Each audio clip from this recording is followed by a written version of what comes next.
Hello, basketball people, we have news. Let's go to more news about the Golden State Warriors. I ask you to give a thumbs up and subscribe to my channel, as I am a Warriors fan.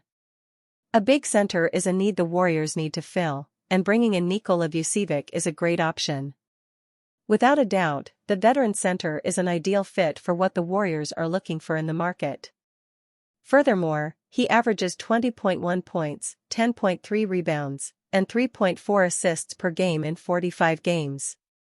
A true double-double machine, Nikola has always proven himself to be an excellent offensive player. Nikola Vucevic isn't long for Chicago, and the Warriors need frontcourt depth, even with Horford essentially signed, sealed, and delivered. The trade would be Jonathan Kuminga and a 2026 Portland Trail Blazers first-round pick, in exchange for Nikola Vucevic. Follow the sporting news on WhatsApp. Kuminga clearly does not fit the Warriors' wants and needs, but a player like Vucevic does. He fits the timeline of Stephen Curry, Jimmy Butler, and Draymond Green, as well as offering them the long-awaited center they desperately need. Vucevic is a perfect pick-and-pop guy to set screens for Curry, and is a career 35% from beyond the arc. On top of that, he is a two-time All-Star, averaging 17.2 points per game in his career, with a career high of 24.5. Kuminga has certainly shown flashes of his potential, putting the ball on the floor and finishing at the rim as a bigger forward doesn't come easy, but his talent won't be appreciated in Golden State. He would help with Chicago's forward depth, and Vucevic instantly would become the starting center for the Dubs. Jonathan Kuminga willing to commit to Warriors if offered a player option. After an extended offseason filled with negotiations and trade rumors, Jonathan Kuminga's restricted free agency saga with the Golden State Warriors has stretched to September. However, with training camp quickly approaching, a recent report has revealed an option the Warriors could take to potentially lock up Kuminga on a new contract and end their summer-long stalemate. According to Anthony Slater and Shams Charania of ESPN, the Warriors recently offered the 22-year-old forward a 3-year, $75.2 million contract. The Warriors' new contract offer reportedly includes a team option in the third season, per Slater and Charania. The team option in the third season is causing a holdup. In a recent report from Slater, Kuminga and his representation is willing to sign a contract in Golden State if the Warriors change their team option to a player option. According to Slater, Kuminga is willing to buy in on the mission to get Steph Curry, Draymond Green and Jimmy Butler a title. Kuminga, the former number 7 overall pick in the 2021 NBA draft, has spent the first 4 seasons of his career with the Warriors. Last season, he played 47 games, averaging 15.3 points on 45.5% shooting from the field to go along with 4.6 rebounds and 2.2 assists. Kuminga had a strong stretch during the middle of the 2024-25 season, scoring in double figures in 17 consecutive games, including back-to-back 34-point performances. Kuminga then suffered an ankle injury that caused him to miss 2 months. During his time on the sideline, the Warriors acquired Butler in a blockbuster deal with the Heat. Following his return from injury, Kuminga bounced in and out of the rotation for the stretch run of the regular season and into the postseason. When Curry suffered an injury in the second round of the postseason, Kuminga had a strong performance against the Minnesota Timberwolves, averaging 20.8 points in 5 games. The offseason stalemate between Kuminga and the Warriors has held up Golden State's offseason plans. With training camp around the corner, the Warriors have yet to make an official offseason signing. Once Kuminga's situation is resolved, the Warriors have been linked to signing multiple veteran free agents like Al Horford, DeAnthony Melton, and Gary Payton II. 3 trade options the Golden State Warriors could pursue during 2025-26 NBA season. It has been a rough offseason thus far for the Golden State Warriors as they have failed to make any additions to their roster outside of the 2025 draft. Of course, the main reason for the Warriors' lack of moves this summer is the ongoing situation involving restricted free agent Jonathan Kuminga as he has turned down Golden State's contract offer. Due to this, Golden State has missed out on multiple free agent targets that they could pair alongside their core of Stephen Curry, Jimmy Butler, and Draymond Green. Despite this, it has been reported that they do have deals in place with multiple free agents that will become finalized after Kuminga's situation is resolved. While that may be the case, the Warriors may look to make more moves ahead of the trade deadline to better their chances of making a title run, and if they choose to do so, they could target these three players. Walker Kessler. The Warriors are in desperate need of frontcourt help entering the new season, and Walker Kessler could be a potential center they could target ahead of the trade deadline. For Kessler, he has been in trade rumors over the past few seasons, though the Utah Jazz have a high asking price for him. Despite this, acquiring the young big man would give the Warriors a much-needed starting center who is a great scorer, rebounder, and defender who would also become a key piece of their future due to his age. Trey Murphy 3. Golden State has been linked to Trey Murphy 3 for most of the offseason, though it has been reported that the New Orleans Pelicans have an extremely high asking price for him. For Murphy 3, he has turned into a young star for the Pelicans on both ends of the court over the past few seasons, and while Golden State has been linked to him this summer, the two sides have been unable to work out a deal. While that may be the case, that could change this season, as the 25-year-old forward would be a solid addition to Golden State's lineup depending on how large of a trade package they would have to send New Orleans. Anthony Simons. Anthony Simons has already been traded once this offseason, as he was sent from the Portland Trail Blazers to the Boston Celtics in the Jrue Holiday trade, and it would not be a surprise to see him on the move again ahead of the trade deadline. The 26-year-old guard would be a solid addition to Golden State's roster, as he would give the Warriors another great scorer in their starting lineup who should be a solid fit next to Curry. Despite this, Boston will likely seek a large trade package in return, though that may change if Simons continues to draw no interest from around the league. While Golden State could target these players, they could also look elsewhere ahead of the deadline to try to bolster their roster to make a title run. Warriors turned down Kuminga deal for veteran forward. The Warriors weren't willing to trade Jonathan Kuminga to the Phoenix Suns for Royce O'Neal and second-round picks. A recent report provided some clarity on the Golden State Warriors' endless negotiations with restricted free agent Jonathan Kuminga, who is either a future All-Star held back by his wicked head coach or a player who wildly overrates his own talent, while the Warriors are either insulting lowballing their young forward or prudently protecting their trade options. One thing they aren't doing is trading Kuminga to the Phoenix Suns.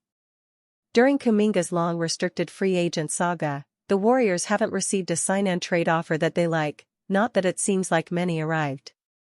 Shams Charania and Anthony Slater cite two that the Warriors turned down, one that would send Kuminga to the Sacramento Kings in exchange for Malik Monk and a highly protected first-round pick, and another that would route Kuminga to the Phoenix Suns for veteran forward Royce O'Neal and second-round picks, since the Suns are so low on draft capital that they've had to trade pick swaps of pick swaps. But assuming they'd been interested in O'Neal, what would he have provided? His salary for 2025-26 is $10.125 million, which should have allowed the Warriors to avoid the base year compensation issues that complicated any deals involving restricted free agents. Base year rules limit Jonathan Kuminga's options. The simplified explanation for this is that Kuminga's salary in a sign-and-trade deal counts at only 50% of its value as outgoing salary for the Warriors, but counts as the full amount for the receiving team. Kuminga's offer with the Suns was worth 4 years and somewhere in the $80 to $88 million range. Mark J. Spears reported in July that the Suns trade would send center Nick Richards to the Warriors, along with 4 second-rounders. Richards is making $5 million next season in the last year of his deal and will be backing up center Mark Williams, which he also did as a Charlotte Hornet. O'Neal has 3 years left on his contract for $32.6 million, not all that attractive of a deal since he'll be 35 years old at the end of it.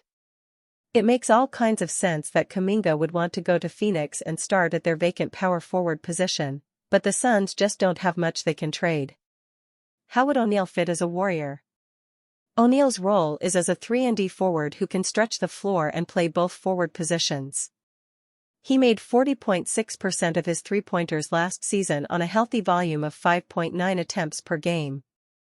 For his career, O'Neal has made 1.5 threes per game at a 38.5% clip, pretty solid.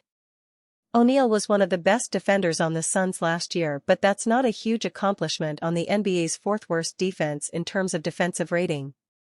Unfortunately, three-point shooting is most of what O'Neal does on the offensive end. He took 77.3% of his shots from three-point range and 96% of those were assisted. He did shoot an impressive 52.9% on corner threes last season. O'Neal doesn't particularly move and cut on offense, with only 20% of his shots coming within 10 feet of the basket and racking up a mere 3 dunks in 75 games. That deal would also reunite the Warriors with their former Summer League standout, who showed out for the club in 2016 Summer League. The Warriors opted to sign Anderson Varejão instead, and O'Neal didn't make his NBA debut until 2017-18 with the Utah Jazz. If the Warriors were getting the Royce O'Neal from 5 years ago, when his defense was elite, this may have been an attractive offer. But the Suns essentially wanted to salary dump O'Neal and get Jonathan Kuminga as the reward, with the only sweetener being a PUPU platter of second-round picks. The Warriors can and should do better in a Kuminga trade, especially if they stop insisting on a team option and just sign him. As far as this rumored deal is concerned, it's interesting, but not surprising that the Warriors shut it down. Golden State Warriors posturing to pursue pair of former MVPs. When the Golden State Warriors signed Jimmy Butler to a 2-year max extension after the blockbuster trade, they made their intentions very clear. Aligning his deal with Stephen Curry's gives the franchise a chance to contend in the short term while keeping their long-term plans wide open.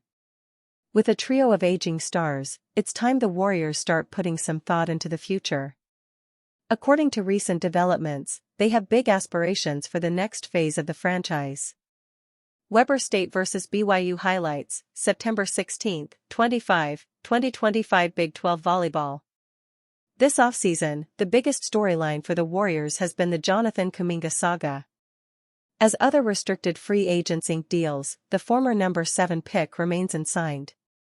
The latest reporting on the topic noted that Golden State offered a $75 million deal recently, but Kuminga declined. In a recent column for The Athletic, NBA insider Sam Amick weighed in on Kuminga's ongoing saga with the Warriors. When it comes to his offers, long-term financial flexibility is crucial. Golden State is posturing themselves to be in a good position to go big game hunting in the summer of 2027 when former MVPs Giannis Antetokounmpo and Nikola Jokic hit the market.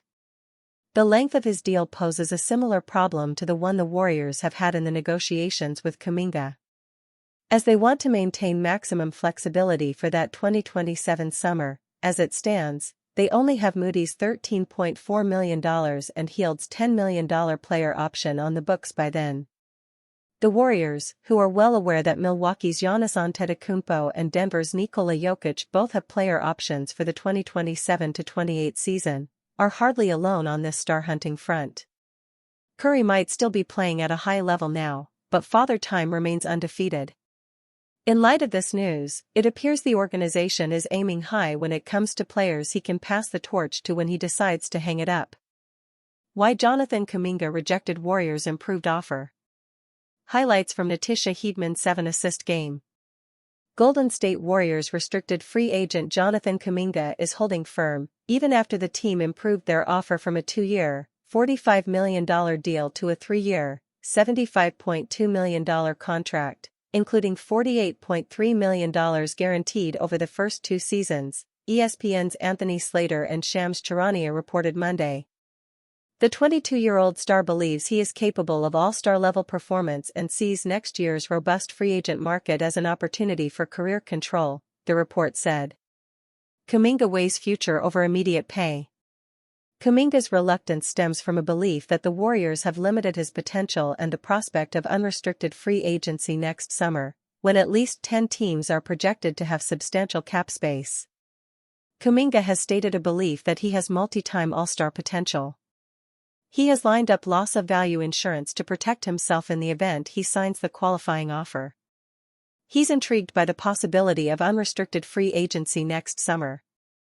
He isn't obsessing over every lost dollar in the moment and sees the qualifying offer as a clean vehicle for career control, Slater and Charania wrote. Other teams circle, Warriors hold firm. Several teams have pursued Kuminga aggressively. The Phoenix Suns reportedly offered the Warriors Royce O'Neal, Nick Richards, and all available second-round picks alongside a 4-year, $90 million contract for Kuminga. The Sacramento Kings initially offered Devin Carter, Dario Saric, and 2 second-round picks, later upgrading to Malik Monk and a protected first-round pick with a 3-year, $63 million deal. The Milwaukee Bucks also expressed interest but withdrew after the Warriors requested Bobby Portis in return. Both the Suns and Kings proposals were ultimately rejected. Van Gundy questions readiness for star role. Despite Kuminga's confidence and league interest, former NBA coach and analyst Stan Van Gundy remains skeptical. He's only 22, without a lot of experience, so could all this improve? Absolutely, Van Gundy told the San Francisco Chronicle in August. If you're going to have him out there, you have to play through him. To me, he's either a primary scorer on a bad team or a bench scorer on a good team. Playoff flashpoints highlight Warrior tension. Kuminga has shown flashes of stardom, particularly when he carried the Warriors during Stephen Curry's absence in last season's playoffs. In 4 games against the Minnesota Timberwolves, he averaged 24.3 points on 55% shooting and 38.9% from 3. Yet the Warriors lost each game. That stretch encapsulates Kuminga's tenure in Golden State, strong individual numbers but limited impact on winning. His ambition to become more than a role player has frequently clashed with Coach Steve Kerr's system, which emphasizes ball movement and spacing around Curry. Healthy rosters often saw him relegated to the bench as stakes rose. "I've been asked to win," Kerr said on the TK show in May. And right now, he's not a guy who I can say, "I'm going to play 38 minutes with the roster we have, Steph, Jimmy, Butler, and Draymond Green, and put the puzzle together that way and expect to win." With training camp approaching, Kuminga's future remains uncertain. His camp is weighing the risk of signing the qualifying offer for career control against the immediate security of the Warriors' enhanced contract, leaving the organization in a holding pattern as other roster plans remain in flux.